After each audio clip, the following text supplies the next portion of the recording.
ചിലപ്പോൾ ഒരു ഗവൺമെന്റ് പ്രശ്നങ്ങളോട് എങ്ങനെയാണ് നിലപാടെടുക്കുന്നത് എന്നതനുസരിച്ച് നമുക്ക് അഡ്മിനിസ്ട്രേഷനെ വിലയിരുത്താൻ കഴിയും.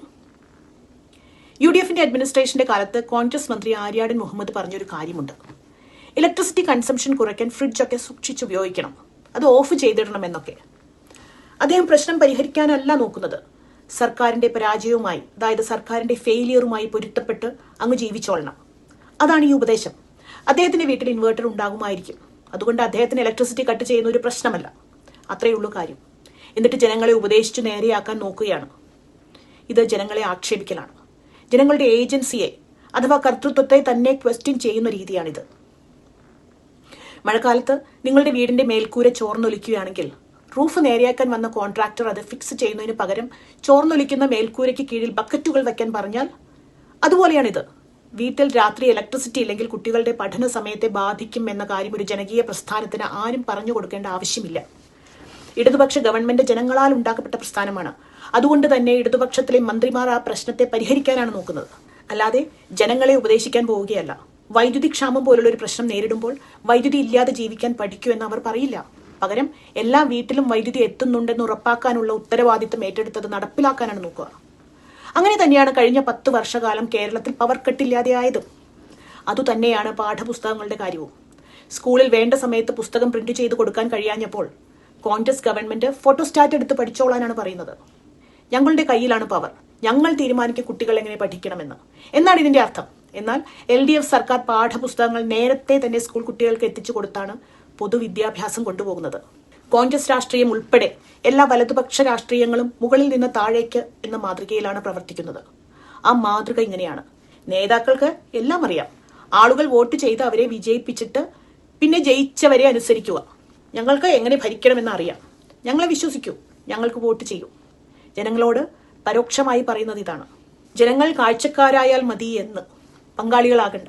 ഇത് ജനസേവനമല്ല, ജനങ്ങളെ ആക്ഷേപിക്കലാണ്. വലതുപക്ഷ രാഷ്ട്രീയം പവറാണ് കാണുക. At the top few powerful people, at the bottom are millions who are expected to follow. അതായത് ജനങ്ങൾ വിവരമില്ലാത്തവരാണ്, ഒന്നും അറിയാത്തവരാണ്, അതുകൊണ്ട് ഞങ്ങളെ ഫോളോ ചെയ്യണം, അതിനാണ് വോട്ട് ചെയ്ത് വിട്ടിരിക്കുന്നത് എന്ന്. കോൺഗ്രസിൽ തന്നെ ഈ പറയുന്ന നേതാക്കൾക്ക് മാത്രമേ ഏജൻസി ഉള്ളൂ എന്നും അതിൽ തന്നെ ഒരേ ഒരു ഫാമിലിക്കാണ് ഏറ്റവും കൂടുതൽ കഴിവ്, ഇങ്ങനെയൊക്കെ. ഈ വലതുപക്ഷ മനോഭാവമാണ് ചൂരൽമല ദുരന്തത്തിൽപ്പെട്ടവർക്ക് വീട് വെച്ചു കൊടുക്കാൻ പറ്റാത്തതും പൊങ്കാല കഴിഞ്ഞ് 5-6 ദിവസം കഴിഞ്ഞിട്ടും സിറ്റി ക്ലീൻ ചെയ്യാൻ സാധിക്കാത്തതും. They are not capable. വലതുപക്ഷം വേണമെന്ന് വിചാരിച്ചാലും നടക്കില്ല. അയ്യോ പാവം, ഞങ്ങൾ കല്ലിടാറല്ലേ ഉള്ളൂ, വീട് വെക്കാറില്ലല്ലോ. വീട് വെക്കാൻ കഴിവുമില്ല. രാജഭരണകാലത്ത് ജനങ്ങളുടെ ഇടയിൽ രാജാവ് ഒരു ദിവ്യ അധികാരമുള്ള ആളായിട്ടും ദൈവം ഭരിക്കാൻ തെരഞ്ഞെടുത്ത ആളായിട്ടുമാണ് കണക്കാക്കിയിരുന്നത്. ആളുകൾക്ക് യാതൊരു ഏജൻസിയും ഉണ്ടായിരുന്നില്ല. അവരുടെ ഒരേ ഒരു പങ്ക് അനുസരണമായിരുന്നു. ആധുനിക വലതുപക്ഷ രാഷ്ട്രീയം പലപ്പോഴും അതേ യുക്തിയെ ഒരു പുതിയ രൂപത്തിൽ പുനർനിർമ്മിച്ചിട്ടുണ്ട്. ദൈവം എന്നെ തെരഞ്ഞെടുത്തു എന്ന് പറയുന്നതിന് പകരം അവർ പറയാതെ പറയുന്നത് ഇതാണ്: രാജ്യം എങ്ങനെ ഭരിക്കണമെന്നത് ഞങ്ങൾക്കും ഞങ്ങളുടെ ഇടയിലുള്ള ചില ഫാമിലികൾക്കും മാത്രമേ അറിയൂ. എന്നിട്ട് ആളുകളെ വിശ്വസ്തരായി നിലനിർത്താൻ അവർ ആനുകൂല്യങ്ങളോ അനുഗ്രഹങ്ങളോ വിതരണം ചെയ്യും. ഈ അനുഗ്രഹങ്ങൾ ചിലപ്പോൾ സന്ദർഭമനുസരിച്ച് മരിച്ചാലും കണ്ടിന്യൂ ചെയ്യും. വിശ്വസ്തരായ പ്രജകൾക്ക് സമ്മാനങ്ങൾ നൽകുന്നൊരു രാജാവിനെ പോലെ. സാധാരണക്കാർക്ക് ഇല്ലാത്ത പ്രത്യേക കഴിവുകൾ ഒരു നേതാവിനുണ്ടെന്ന ആശയത്തെ ചുറ്റിപ്പറ്റിയാണ് അവർ മുഴുവൻ രാഷ്ട്രീയ പ്രചാരണങ്ങളും കെട്ടിപ്പടുത്തുന്നത്.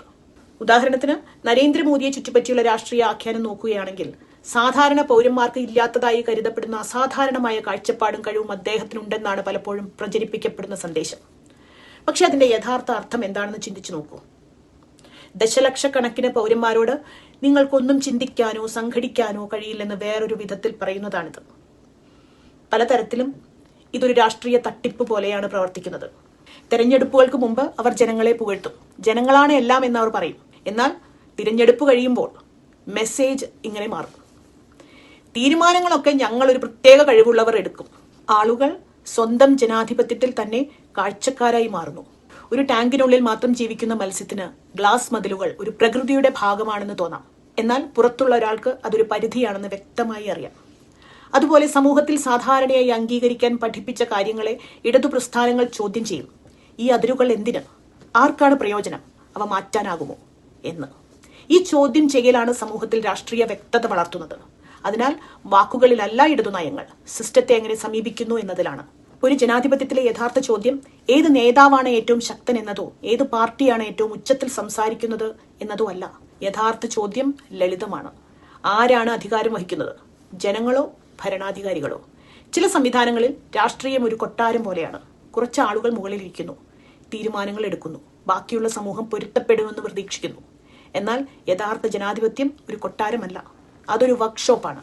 ഒരു വർക്ക്ഷോപ്പിൽ എന്ത് നിർമ്മിക്കണമെന്ന് ജനങ്ങൾ തീരുമാനിക്കുന്നു. ഇടതു സർക്കാർ എന്നത് അത് നിർമ്മിക്കാൻ ഉപയോഗിക്കുന്ന ഉപകരണങ്ങളുടെ ഒരു കൂട്ടം മാത്രമാണ്.